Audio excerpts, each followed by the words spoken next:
여러분 반갑습니다. 열왕기하 강해 시간입니다. 우리가 가지고 있는 신앙의 유산이 다음 세대로 잘 전수되는 것은 매우 중요한 일입니다.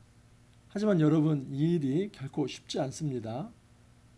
가정을 보면 부모 세대가 신앙이 좋고 믿음이 좋다고 해서 그냥 자동적으로 자녀들도 믿음이 좋습니까? 그렇지 않은 경우가 많습니다. 교회를 보십시오. 이전 목회자가 목회를 잘했다고 해서 후임 목회자가 또 목회를 잘합니까? 그러지 않는 경우도 많습니다. 특히 세대 교체 과정에서 원로 목사와 단임 목사 간의 갈등이 심하기도 합니다. 그리고 좋은 전통이 잘 전수되지 못해서 교회가 큰 시험을 받는 경우도 있습니다.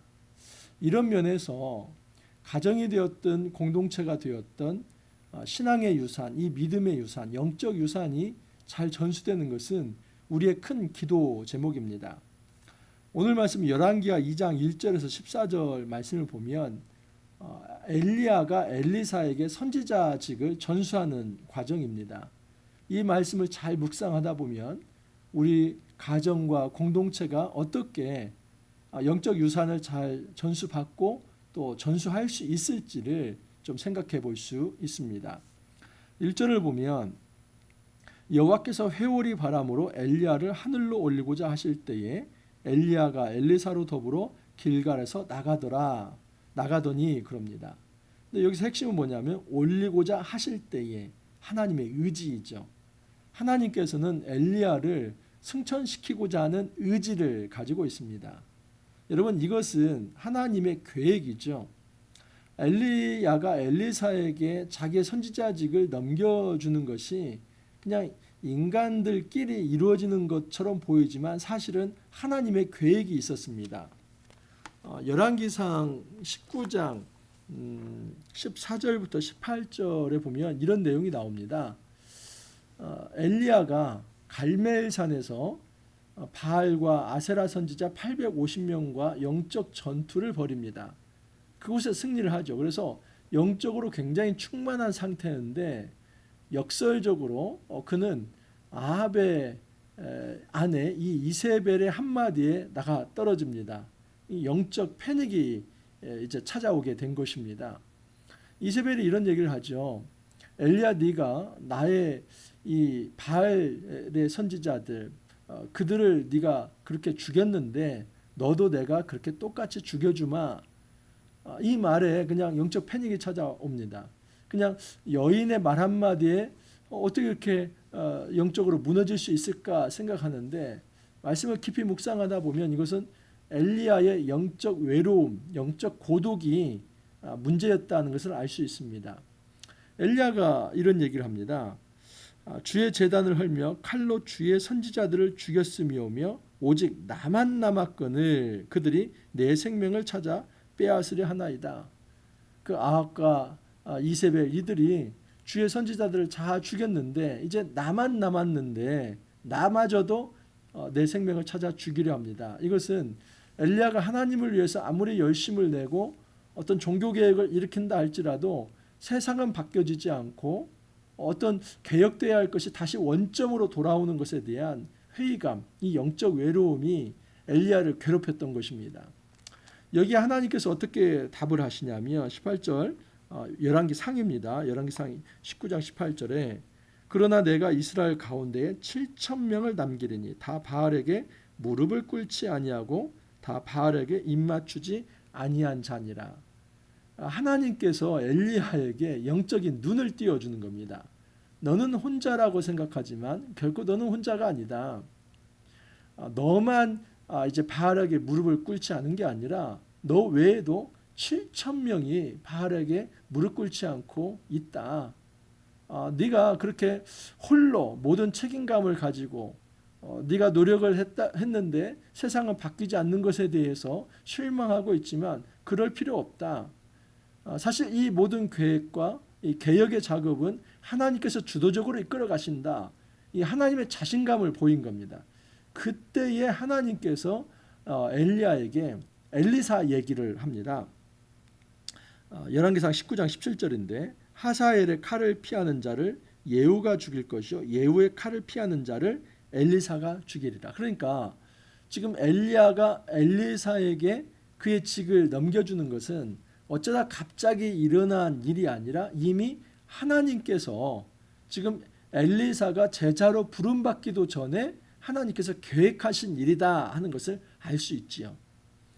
19장 19절에 이런 말씀이 있습니다. 엘리야가 거기서 떠나 사밧의 아들 엘리사를 만나니 그가 12겨릿소를 앞세우고 밭을 가는데 자기는 12째 겨릿소와 함께 있더라. 엘리야가 그리로 건너가서 겉옷을 그의 위에 던졌더니 이 12겨릿소 하는 것은 이제 한 겨리가 소 2마리가 끄는 거 아닙니까? 그러니까 12겨리면 최소한 24마리의 이제 소가 있는 것이지요. 그러니까 이 엘리사는 원래 그렇게 가난한 자가 아니었습니다. 그럼에도 불구하고 엘리사는 그 모든 것을 다 내려놓고 엘리야를 쫓아서 이제 선지자 수업을 받게 되는 것이죠. 근데 그때 처음 엘리야가 엘리사를 부를 때에 겉옷을 그의 위에 던졌다라고 얘기합니다. 오늘 또 이제 이 겉옷이라고 하는 이 소재가 굉장히 중요한 상징적 의미가 있습니다. 근데 그것이 바로 열왕기상 19장 19절에 이미 나와 있습니다.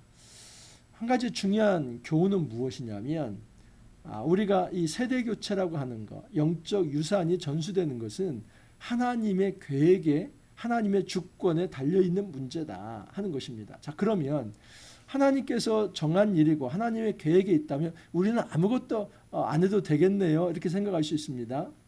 그런데 엘리사는 그렇지 않습니다. 보시면 엘리야가 엘리사에게 이르되 청하건대 너는 여기 머물라 여호와께서 나를 베델로 보내시느니라 하니 그 이제 엘리야가 하나님께 올려가면서 엘리사에게 정떼는 듯한 얘기를 합니다. 나는 이제 하나님께 올려갈 텐데 너는 좀 여기 있어라. 근데 그때 엘리사가 그래 제가 말씀 순종하고 여기 있겠습니다. 그렇게 하지 않습니다. 이때만큼은 그냥 이 딱 달라붙어 가지고 껌딱지처럼 딱 달라붙어 가지고 엘리야 당신 스승이 어디를 가든지 내가 함께 가겠습니다. 그렇게 함께 가고자 하는 건 뭐냐면 이 선지자직을 저에게 당신에게 임한 이 영감을 갑절이나 저에게 이제 덧입혀 주십시오. 그 간구를 하기 위해서 그렇게 가는 겁니다. 여러분 하나님의 계획이니까 인간은 뭐 아무것도 하지 않아도 어차피 엘리사에게 이 선지자직이 전수될 텐데 뭐 엘리사가 그렇게 너무 안절부절하면서 그렇게 따라가는 거 아닌가 이렇게 생각할 수 있습니다. 꼭 그렇게 열정을 내야 할 문제인가? 아니요. 하나님의 계획이라고 해서 인간이 넋놓고 앉아 있어서는 안 됩니다. 그것은 하나님의 주권에 속한 일이고 우리가 인간으로서 해야 할 일은 뭐냐면 사모함이죠. 이 영적 선지자직에 대한 사모함, 열정, 하나님께서는 오히려 그것을 기대하십니다. 이 말씀을 보면은 지금 엘리사가 그렇게 하는 것에 대해서 막 꾸중하고 그러기보다는 3번이나 반복됨에도 불구하고 계속 또 데리고 갑니다. 엘리사가 이르되 여호와께서 살아계심과 당신의 영혼이 살아있음을 두고 맹세하노니 내가 당신을 떠나지 아니하겠나이다. 한곡히 매달리면서 내가 당신을 떠나지 않겠습니다 라고 얘기를 합니다. 그때 베델에 있는 선지자의 제자들이 엘리사에게 나와서 이런 얘기를 합니다. 여호와께서 오늘 당신의 선생을 당신의 머리 위로 데려가실 줄 아시나이까. 그러니까 이 일은 엘리사만 알고 있었던 것이 아니라 그 근방의 모든 선지자들, 이 선지자 수업을 받고 있던 모든 이들이 다 알고 있다 하는 것을 알 수 있죠. 그래서 엘리사가 나도 안다 하면서 계속 엘리야를 따라가는 겁니다. 자, 이제 장면이 베델에서 여리고로 옮겨집니다. 4절에서 5절까지는 여리고에서 일어난 일입니다. 그런데 여기서도 똑같습니다. 엘리야는 하나님께서 나를 여리고로 보낸다. 그러니까 너는 여기 있어라. 그런데 엘리사가 다시 또 내가 당신을 떠나지 아니하겠다. 그리고 여리고에 있는 선지자들이 다시 엘리사에게 당신의 스승을 하나님께서 데려가실 줄 아십니까? 내가 알고 있다. 반복이 되는 것이죠. 또 마찬가지입니다. 6절 이하도 보면 엘리야가 또 엘리사에게 이르되 청하건대 너는 여기 머물라 여호와께서 나를 요단으로 보내시니라. 그래서 이 그 장소의 이동이 어떻게 되냐면 처음에 길갈입니다. 길갈에서 베델로 갔다가 베델에서 여리고로 와서 요단에 이르게 된 겁니다. 자, 그런데 이 지명이 굉장히 중요한 의미가 있는데 여러분 출애굽할 때를 한번 보십시오. 출애굽할 때 요단을 건넙니다. 요단을 건너서 바로 길갈입니다. 그리고 길갈에서 여리고로 들어가고 여리고에서 이제 아이성으로 들어갑니다. 이 베델은 그 아이성 근처입니다. 그러니까 지금 이 길갈에서 시작해서 베델로 갔다가 여리고로 왔다가 요단으로 오는 것은 어떻게 보면 역출애굽의 경로라고 볼 수 있죠. 출애굽에서 요단을 건너서 여리고에서 베델로 가는 지금 이것을 다시 거꾸로 한번 되짚어서 요단까지 오는 겁니다. 왜 그럴까 한번 생각을 해보십시오.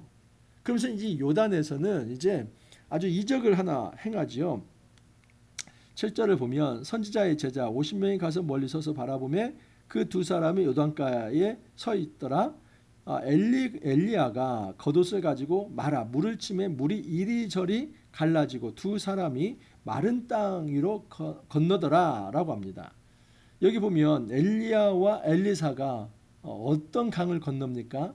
요단강을 건넙니다. 근데 그때 건널 때에 마른 땅 위에 건넌다라고 얘기합니다. 이 마른 땅이 굉장히 중요해요.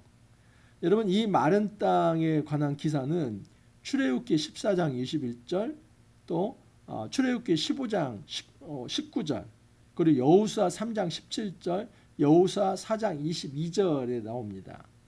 물론 이제 마른 땅에 대한 이 히브리어는 두 가지가 있습니다. 하나는 하라바가 있고 하나는 얍바사가 있는데 하라바와 얍바사를 그냥 왔다 갔다 서로 공통으로 씁니다.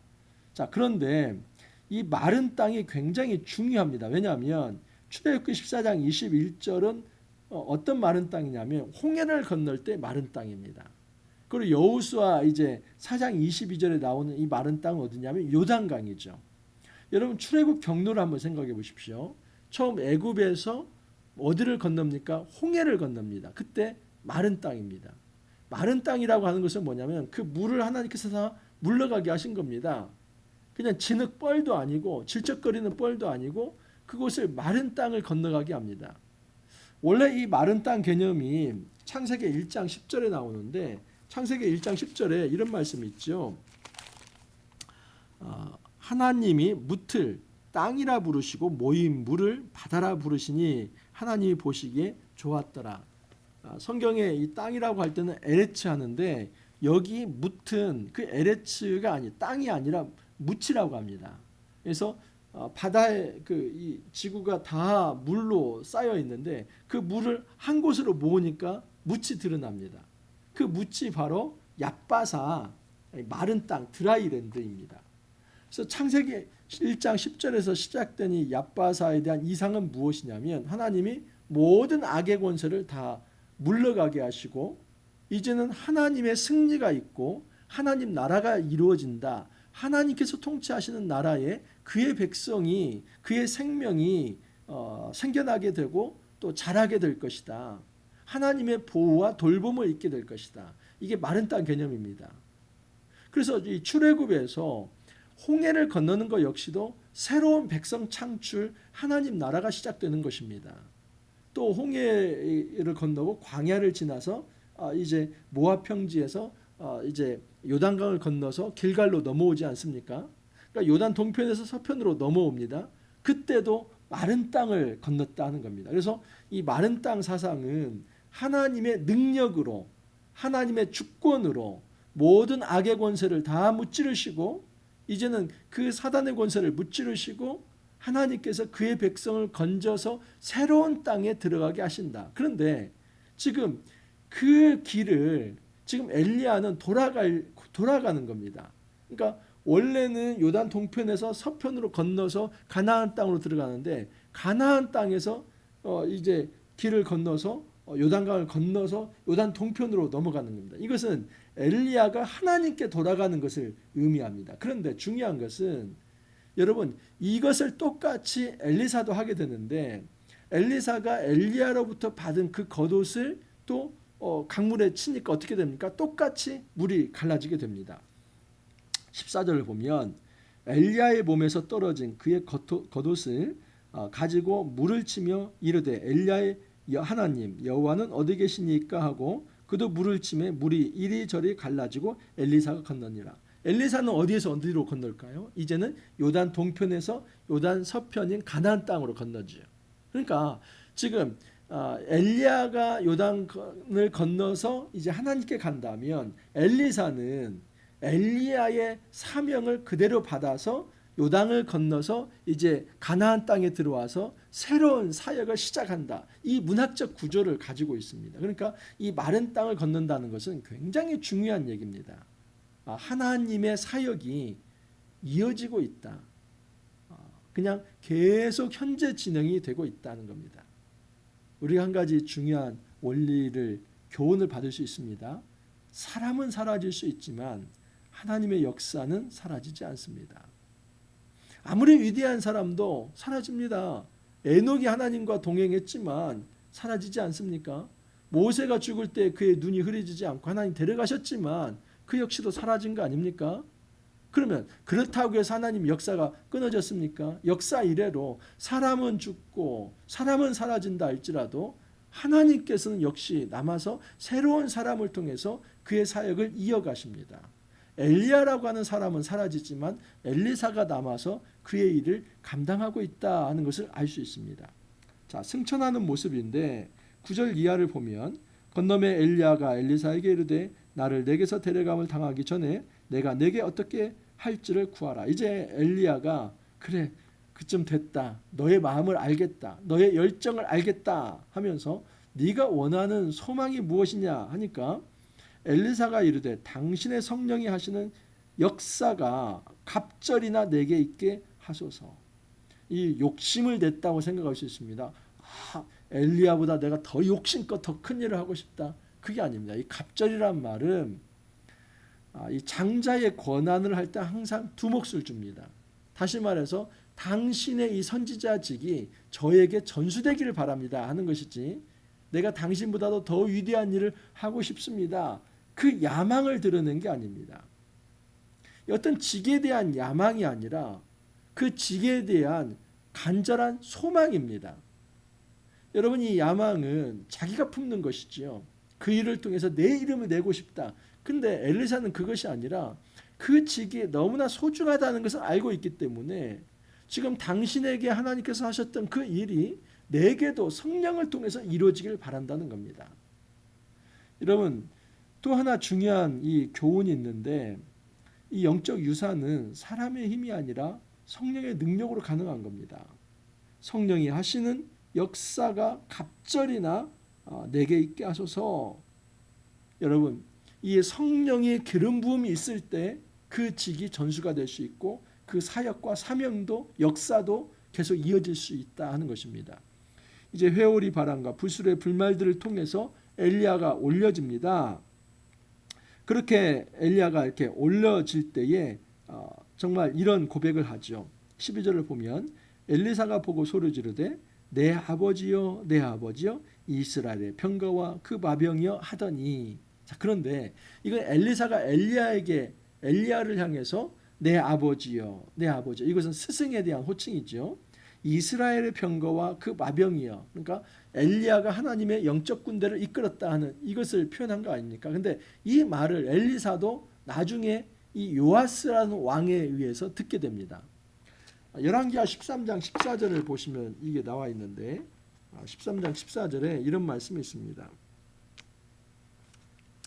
엘리사가 죽을 병이 들매 이스라엘의 왕 요아스가 그에게로 내려와 자기의 얼굴에 눈물을 흘리며 이르되 내 아버지여 내 아버지여 이스라엘의 병거와 마병이여. 이 말 엘리사가 엘리야에게 했던 말 아닙니까? 근데 이 엘리사도 죽을 때에 요아스라는 왕에 의해서 아버지여 이 이스라엘의 병거와 마병이여 이 영광스러운 호칭을 듣게 됩니다. 자 이쯤 됐다면 지금 열왕기 하에서 보여주고자 하는 건 뭡니까? 엘리야에게 있던 이 성령의 역사가 엘리사를 통해서 잘 이루어지고 마감되었다는 것을 보여주는 것이지요. 정말 얼마나 아름다운 일입니까? 우리가 이거 추구해야만 합니다. 저 역시도 교회를 개척하고 이제 9년 차입니다. 제가 이제 또 나중에 이제 은퇴를 하게 될 때인데, 간절한 소망은 제 당대의 이 교회가 반짝이고 없어지는 것이 아니라 정말 좋은 또 믿음의 이제 후임 목회자가 와서 교회를 잘 목양하기를 바라는 그런 마음이 있습니다. 저 역시도 신앙의 선배들을 통해서 그 신앙을 배우고 하나님에 대해서 알고 말씀을 배워서 이렇게 목회하는 거 아닙니까? 저 역시도 누군가에게 정말 이 믿음의 영적 유산을 잘 전수시켜서 교회가 아름답게 발전해 나가도록 해야 할 책무가 우리에게 있습니다. 저에게는 이 교회에 대한 책무가 있고, 또 가정도 제가 아빠로서 이 자녀들이 믿음의 어떤 유산을 잘 이어받아서 믿음의 사람으로 세워지기를 바라는 마음에서 그들을 잘 양육해야 할 책임이 저에게 또한 있습니다. 여러분, 이 말씀 우리가 잘 다시 한번 묵상하면서 우리가 생을 살아가면서 가장 행복하고 가장 의미 있고 가치 있는 일은 영적인 유산을 잘 전수받고 전수하는 일입니다. 이 일을 우리가 잘 감당할 수 있기를 간절히 소망합니다. 이렇게 기도합니다. 주님, 엘리야가 엘리사에게 믿음의 유산을 잘 전수하는 모습을 살펴보았습니다. 우리가 우리의 삶 속에서도 우리에게 있는 이 영적 유산을, 좋은 전통을, 이 말씀을 잘 전수받아서 우리 후배들과 자녀들에게 잘 전수할 수 있도록 주님 이끌어 주옵소서. 이 모든 일은 성령의 역사입니다. 성령께서 친히 이 일들을 잘 이루어 주옵소서. 그래서 우리 한국교회와 모든 가정들이 주의 말씀과 은혜 가운데서 성령 안에서 잘 살아날 수 있도록 하나님께서 은혜 더하여 주시고 주님 축복하여 주옵소서. 감사하옵고 예수님 이름으로 기도하옵나이다. 아멘. 여러분, 열왕기하 말씀 속에서 사실 이 역사의 교훈이기 때문에 오늘날의 우리의 모습을 성찰해 볼 수 있습니다.